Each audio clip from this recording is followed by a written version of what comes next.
मैं आपकी मंजू में स्वागत करती हूँ आप सबका रेणु पांडे ऑफिशियल चैनल में। रेणु पांडे ऑफिशियल चैनल में आपका स्वागत है। आइए, प्यारा सा माता छठी मैया के गीत, बहुत ही प्यारा सा गीत है।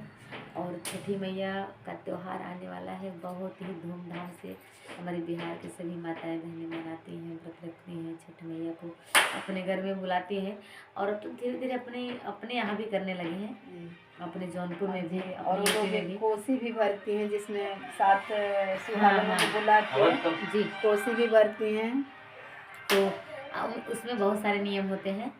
शायद है कि वैसा उतना बड़ा व्रत कोई और होगा नहीं होगा। नहीं बहुत होगा। बड़ा और बहुत बड़ा व्रत है, बहुत कठिन व्रत है। क्योंकि हम व्रत पिछले साल मैं पूरे साल पिछले साल गुड़गांव में गई थी और वहाँ देखी थी, मैं अपने आँखों से प्रोग्राम भी की थी। बहुत अच्छा लगा था, लेकिन बहुत ही अच्छा लगता है। मुंबई में देखते हैं क्या घाट सजता है। हाँ, बहुत सुंदर। तो वहाँ भी बहुत अच्छा लगा था। तो आइए, वही माता रानी के चरणों में गीत रखते हैं। छठ मैया आप सबकी मनोकामना पूर्ण करे। और गीत है,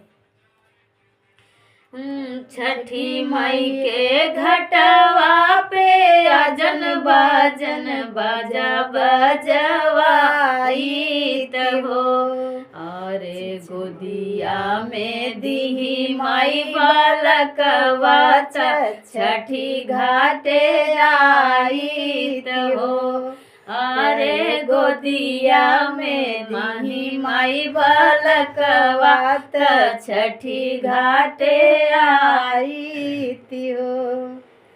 के ये लावेल फल फल हरवा छठी माई चढ़ावेल हो। के हो जा पूरी पूरी बतिया दिया ना जलावे हो। तो माई के मौला के हो जा पूरी पूरी बतिया माई के मनावेली हो।